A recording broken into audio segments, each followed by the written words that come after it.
যেদিন সফল হমু না সেদিন দেখবেন মানুষের অভাব পামু না। আর এখন আনাসে কানাসে খুঁজে মুজ্জাও কেউ রে পাই না, একটা মানে তিতপড়লের আড়িও পাই না। কথা বোঝেন কি আর কমু। তো আসসালামু আলাইকুম, আম্মেরা হগলি কেমন আছেন? মুই তো আলহামদুলিল্লাহ ভালোই আছি।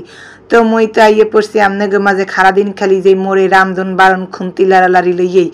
যাই হোক, করার কিছুই নাই ভাই, মোরা তো মহিলা মানুষ, মোরা তার বাইরে বাইরে মোনা মগ এই রান্নাঘরে বইয়ে খুন্তি লাড়তে বে। এই রে যারা দেখবে দেখবে, না দিলে না দেখবে, হাতে কোনো আফসোস নেই, আফসোস করিয়াও কোনো লাভ নেই। কথা বোঝেন কি হইবে। তো যাই হোক, যত কিছুই করি আর না করি, যদি একদিন সফল হইতে পারি সেই পিছনেই দৌড়াইতেছি ল্যাম ধরিয়া। বুঝেন, ল্যাম জ্বালাইয়া দৌড়াইতে থাই, দৌড়াইতে দৌড়াইতে একদিন বাতি জ্বললে উঠবি। তো যাই হোক, এখন তো কেউ নাই, কারণ এখন তো সফল না, বুঝেন নাই। এখন তার কেউ সাহায্য করতে পারবো না, কারণ এখন তার উল্টো বেলে মোরে সাহায্য করা লাগবে, কারণ মোর ভিডিও দেখা লাগবে, মোর ভিডিও দেখে টাইম নষ্ট করা লাগবে, এতে উল্টো বেলে মোরে সাহায্য করা লাগবে, লেগে তো কেউ পামু না। আর যে সময় আল্লাহ মোরে তৌফিক দেবে বা 2 টাকা যদি হয় কেউ যদি দিতে পারি, সেই সময় দেখবেন মানুষের অভাব হইবে না। ওরে মানুষ আনাসে কানাসে আসে পাশে আগানে বাগানে মানে খালি মানুষের সিনিবিনি করবে আশেপাশে, বোঝেন না। তো জানি না এমন পর্যায়ে যাইতে পারবো কিনা, একটু সফল হইতে পারবো কিনা, আর ওই মানুষগুলারে দায়িত্বের মুখে না, আপন মানুষগুলারে। যাই হোক, আমেরা সবাই মোর লাগি একটু দোয়া করেন। মোগল লাগি না, মুই তো হ্যাঁ আল্লাহ বয়স দিতেছি। যাই হোক, মোর লাগে সবাই একটু দোয়া করেন। আর আপনাদের লাগে তো মোর সবসময় দোয়া থাকবে।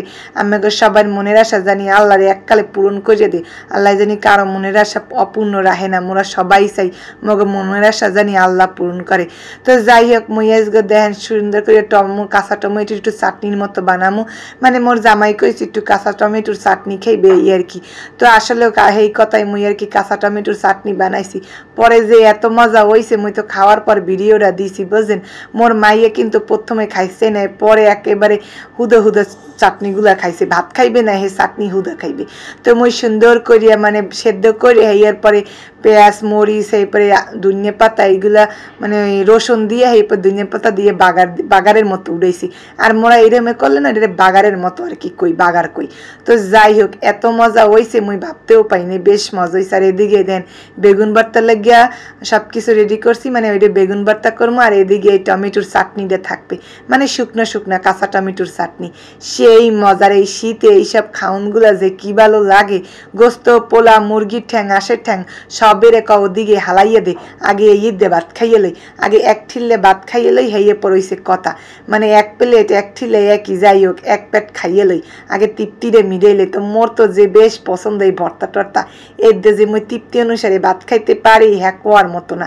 আর ভর্তা টর্তায় ধনিয়া পাতা দিলে একটু ভালোই লাগে। এই দেখেন এখন কত ডঙ্কর বেড়াই দেন টমেটো চাটনিগুলো হাত দিয়ে কিরম খাইতেছে। আল্লাহ হাফেজ।